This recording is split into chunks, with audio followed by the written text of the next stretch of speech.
Welcome back to Insights Now. I'm Gabriela Santos, Chief Market Strategist for the Americas here at JP Morgan Asset Management. It's wonderful to be back as the host of Insights Now after being away on maternity leave over the past few months. During that time, I was very focused on all things my baby boy, so a unique opportunity to step back from the day-to-day of the markets. Having come back, it's fascinating to take stock of what's changed, but also what stayed the same since December of 2025. I'm thrilled to be joined today by David Kelly, Chief Global Strategist, to chat about where things stand today after quite a whirlwind start of the year. Welcome, David. Glad to be here. Well, in a way, it's not surprising what's happened this year. Geopolitics still top of mind. That seems to be the norm every single year. But it is surprising to look at my screen and see oil prices are up 70% so far this year because energy flows are so severely impacted through the Strait of Hormuz. Now, has any of that changed your outlook for the U.S. economy itself versus what you were expecting coming into the year? Yes, it has. It's not the only thing that's changed our forecast, but certainly this Iran conflict, it's pushed up oil prices, it's depressed consumer confidence. I think it's increased business uncertainty. And so we think that economic growth will be a little slower in the first quarter. We're going to get those numbers very shortly here. But possibly slower also in the second quarter, just because of the uncertainty caused by this. But we do think that eventually they're going to have to find some sort of equilibrium. Eventually, the one part of the solution is Iran's oil gets out of the Strait of Hormuz and everybody else's oil gets out of the Strait of Hormuz. I think that is inevitable. So we still think it's a short-term disruption, but it has slowed growth down. It also, in terms of inflation, it's added a little bit to our inflation boost. So we thought inflation was going to get up to 3.5%. Now I think inflation could top 4%. Or get close to 4% by the middle of the year. But we still think it's going to come down as we go through the end of the year. I had hoped before this conflict that we could get down to 2% by the end of this year. That's beginning to look less likely. But I think that by early next year, we'll be down to 2% year over year because of diminished tariffs, because of diminished shelter costs. And really that gets to another point here, which is that it's not just oil that's changed so far this year. We've seen new numbers on employment, which shows we've got a labour market that's even weaker, but also still very tight because of just huge drops in immigration. So the unemployment rate, I think, is still going to end the year at about 4%, but with very little job growth, maybe 50,000 jobs per month added during the year. And then for economic growth, I think it's going to look like sort of the back of a turtle a little bit. The other thing that we were thinking about a lot going into this year is we're going to have these big income tax refunds. And they've been a little smaller than we thought, to be honest. I think when OBBBA was passed, the Joint Committee of Taxation made some calculations on how much these new tax breaks would cost. It looks like that might have been an overestimate. And so the refunds are going to be smaller. But we still think there's probably going to be some further stimulus checks between now and the November election. So that still gives the consumer spending gives a little flip to consumer spending. So overall, a little weaker growth in the near term, but we're still looking at a fairly steady economy, about 2% growth for the year with no recessions, inflation coming down maybe to 2.5% by the end of the year, and the unemployment rate sticking at about 4%. Two follow-up questions, David. In terms of the consumer, of course, 70% of the economy and an area where you've done historically so much work over your career, it's pretty shocking to see consumer sentiment basically at all-time lows. Do you think consumption really is going to be that weak, or are there some important offsets there, maybe from the tax refunds? No, I think it's just not representative. First of all, I don't think it's quite representative of the economy that matters to investors. Right. And I think that's really important. I mean, for the economy that matters to everybody else, it's bread and butter in terms of, what's my income, how safe do I think my job is. What's the rate of inflation? These are the things that average Americans worry about. But for the market, it's about profits and interest rates. And if you've got strong profit growth and low interest rates, then it's okay. Now, for consumer sentiment, it is very low. We hit an all-time record low during the month of April. But I think that's partly because of just a trend we've seen for a number of years here, where social media is just making people more and more angry and more depressed. I think that is having an effect on consumer sentiment. And then also, we've had this K-shaped economy. The K is getting bigger. It's a capital K, not just a little K at this stage. And the thing about consumer sentiment is everybody gets one vote. It's the most egalitarian of economic indicators. So I think what it's really telling you is that the average American household really isn't doing very well, and they know they're not doing very well in this economy. It's amazing to see the top 20% contributing, 40% to overall consumption? Yes, and we're seeing, and of course, the top 20% and top 10% are doing very well because we've had three banner years for equity markets. So that's pushed up wealth. They're not that affected by increases in energy prices because it's a smaller part of their overall budget. So overall, the people at the top are doing pretty well and they're still spending. Yeah. You mentioned the second follow-up question, you mentioned inflation. Yeah. Now, coming into the year, we had the view that maybe there'd be scope for maybe one, maybe two additional Fed rate cuts to get rates even closer to neutral, or what one could imagine as neutral. Now, it's interesting to see that the pricing has not gone back to pricing in rate cuts. Yep. It's basically investors expecting a Fed on pause for this year. Have you changed your views? A little bit. I mean, the extra oil prices certainly have mean that by the middle of the year, inflation is close to 4%. And if the Fed's target's 2%, they're not even close. Meanwhile, this tight labor market, because of changes in immigration policy, means they're actually at their long-term unemployment target. So it's very, very hard to argue that the Fed should be easier here. I think another really important point in this story here is Fed independence. And of course, there's been a lot going on that. And just as we're recording this, the Justice Department has dropped its inquiry into Chairman Powell, and that has cleared the way for Kevin Warsh to become the new Fed chair. But he will have to be chairman, not chief. He doesn't get to make policy. He's got to convince everybody else on the board of the correct policy. And I think whether it's by his measures or by their measures, there really isn't a justification for a near-term rate cut. Now, by the end of the year, if you've got some resolution in Iran, if you've got inflation getting pulled down by lower shelter inflation, or maybe lower tariffs, I think that lower tariffs is also a big part of this, then maybe we get one rate cut at the end of the year. We might get some rate cuts next year if both growth and inflation fall below 2%. But for the moment, short-term outlook, the Fed is not very likely to do anything for most of 2026. And that's okay as long as there are no rate hikes coming back to the table. Absolutely. I mean, I tend to be very much of a pacifist when it comes to the Federal Reserve. I really don't think they should be trying to micromanage the economy. Nothing particularly wrong with the level of short-term rates or long-term rates right now. All the issues the economy faces really are on the supply side, which are really determined by policies on the other side of Washington. So the Federal Reserve shouldn't try to, be too accommodative of what fiscal policy isn't doing. It's really up to the other side of Washington to fix its story. Yeah. And certainly when you look at large companies, they're doing just fine with interest rates where they are. It's been truly amazing to look at what's been happening with profits. Yeah. So let me ask you a question or two here. Now that you're back after being gone for a few months, we saw a correction in March. I mean, it was a 9% correction, and now the market is back at all-time highs. I mean, it's really ironic. We're at the worst of times in terms of consumer sentiment, but the best of times in terms of the stock market. So do you think the earnings justify this rally? It's been incredible to see. Normally, you come into a year with certain expectation for profit growth, and normally you figure out that analysts were a little bit too enthusiastic during the holidays, and those earnings get revised down over time. Absolutely not the case.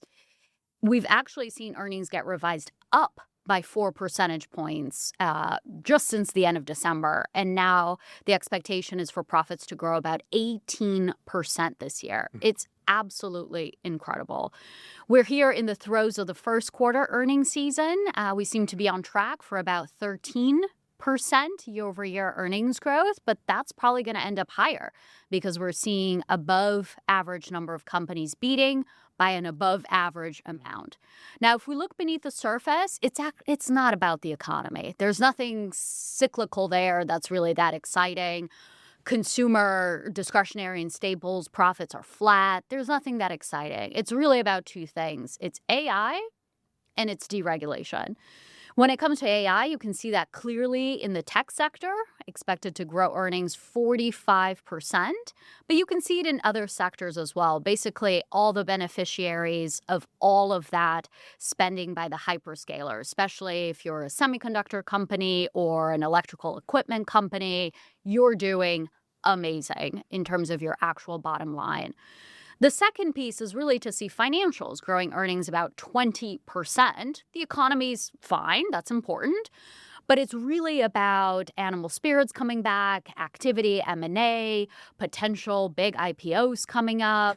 and the ability of banks to lend again to corporations as a result of some looser regulations. So it makes sense to me to have equity markets back to all-time highs, not because you have an amazingly strong economy, but because of profits and because of really structural rather than cyclical themes. And okay, and another question. Last year, finally, we got a really great year for international investing. I mean, Yeah. even if you ignore the fact that the dollar fell over the course of the year, even in local currency terms, international equities beat U.S. equities. Is that one and done, or you think this trend's got some legs here? It's been really good to see that this is another year that internationals are outperforming, even though it's been another year where there's been a lot of geopolitical and policy uncertainty. So last year, we ended up with international outperforming the U.S. by 1,500 basis points, even though the U.S. had an amazing year. It was just better overseas. That was the biggest outperformance since 2009. And that was really driven by weaker dollar and multiple expansion. This year, we're seeing outperformance by about 500 basis points, and it's being driven by the profit side. You've also seen earnings get revised up in other regions. Now, it's been great to see the region that's leading this year versus last year is emerging markets. That has a lot to do with the AI story. So you're really seeing tremendous profit growth in areas like Korea, Taiwan, parts of China. That has everything to do with semiconductors and memory, and really just this huge boom that's happening around artificial intelligence. And it's an asset class that can survive, shall we say, a lot more than it used to, just has less vulnerabilities. So it's been great to see another year for international so far, despite challenges, and this time really AI going global and EM coming up on top. Interesting. Yeah, I certainly sort of see that also. And I find that individual investors are more willing to talk about adding some international. Yeah. And do you think that's a move a lot of investors have already made, David, kind of readjusting portfolios after very concentrated performance in U.S. equities, or still kind of offside? Not really. I think investors are still very offsides. I mean, we've seen, for example, if you look at the top 10 stocks, we have a chart in our guide which looks at the extraordinary market concentration of the top 10 stocks in the S&P 500. And it's down from, say, 38% at the start of last year to about, say, 36%. But that's still enormous. 10 companies, 36% of the market. So it's still much higher than it has been historically. So that's the first thing. I think the market itself is overconcentrated in those hyperscaler and the mega cap tech stocks. Second thing is that investors are, to some extent, overweight equities relative to fixed income and cash. We have another chart in the guide where we show, look, if you didn't rebalance, and a lot of people don't rebalance, then you're just going to get more and more and more overweight equities. And so, what was a 60-40 portfolio is suddenly, a 72-38 portfolio. Yeah. So I think people have taken on board more risk from that perspective. And then also, yes, we had a good year for international, but that's just scratching the surface of people's allocations. Most people are very under-allocated to the U.S. The U.S. is 62% of global stock market cap, which is an extraordinarily high number. Yeah.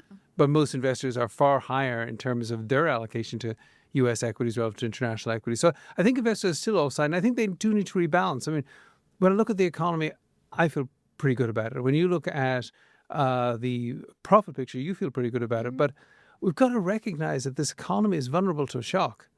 The things that have really hurt us in the 21st century aren't things within the economy. It's these fat-tailed events. And I think with the explosion of the capabilities of biotech and military technology and information technology and artificial intelligence, all these things make us a little bit more vulnerable to a shock. So I think people still need to get more balanced over time, even though the outlook looks relatively good. Yeah, so diversify for things that could go wrong. But also, even if things go right, a lot of it's already expected. It's priced in and themes evolve, right? Well, absolutely. And particularly when it comes to international, it's not just a defensive play. There's there's plenty of offense there. Oh, yeah. And even the AI theme this year has already changed. It's not about the hyperscalers. They're actually lagging the index. It's about the new implementation and the adoption. Well, David, one bonus question for you. Because no matter the year, one thing that has stayed the same is your love of running. Yes. And you've just recently run your 8th Boston Marathon. Yeah. That's incredible. Really, really amazing. And I know that you run without listening to music or anything. That's right. My question for you is, does it get harder or does it get easier? I think that it does both. And it's kind of like in life. I mean, so you recognize more of your physical limitations, and so it takes you a little longer to recover, and you can't go quite as fast. But on the other hand, you gain wisdom. And so, on Monday when we were running the Boston Marathon, I was running with a friend of mine who's also in his early 60s. And neither of us are spring chickens when it comes to this marathon. And so we knew it was a beautiful day, tailwind. Everybody was, speeding off at the start. I were just sort of hanging back. We knew exactly sort of what sort of measured pace we needed to make, so we had something left in the tank at the end. And that's one of the advantages of life. You don't get smarter, but you do get wiser. And wisdom is just the accumulation of knowledge from being there. And we've been there before, and I've been there many times now. The Boston Marathon, I run it for the Dana-Farber Cancer Institute, which is a wonderful charity. And I'm really happy to run with that team every year, and I hope to keep doing it. And hopefully I can continue to add with wisdom what I'm definitely going to lose because of the years. I've also heard that being parents is a bit of a similar situation. It gets easier, but it also gets harder. But hopefully you do add some wisdom. Well, there was a great ad for a different financial company years ago, which said, the thing about every stage in life is that by the time you get to the end of it, you're an expert. But wouldn't it be nice to get wise enough early enough to do yourself some good? Yep. And that's really the problem with motherhood and fatherhood too. By the time you figure it out, you're on to something else. Well, hopefully we've helped a little bit, at least when it comes to markets. Thank you so much, David, for joining. Anytime, Gabby. Well, unfortunately, that's all the time we have for today. Thank you for joining us for another episode of JP Morgan Asset Management Insights Now. We hope you join us next time. This material is for information purposes only. The views, opinions, and statements of financial market trends that are based on current market conditions are those of the speaker and may differ from those expressed JP Morgan Asset Management or by other areas of JP Morgan Chase & Co. Any companies referenced are shown for illustrative purposes only and are not intended as a recommendation. We believe the information provided here is reliable, but should not be assumed to be accurate or complete. The views and strategies described may not be suitable for all investors. This content is intended for information only based on assumptions in current market conditions and are subject to change. No warranty of accuracy is given. This content does not contain sufficient information to support investment decisions. It is not to be construed as research, legal, regulatory, tax, accounting, or investment advice. Investments involve risks. Investors should seek professional advice or make an independent evaluation before investing. The value of investments and the income from them may fluctuate, including loss of capital. Past performance and yield are not indicative of current or future results. Forecasts and estimates may or may not come to pass. JP Morgan Asset Management is the asset management business of JP Morgan Chase & Company and its affiliates worldwide.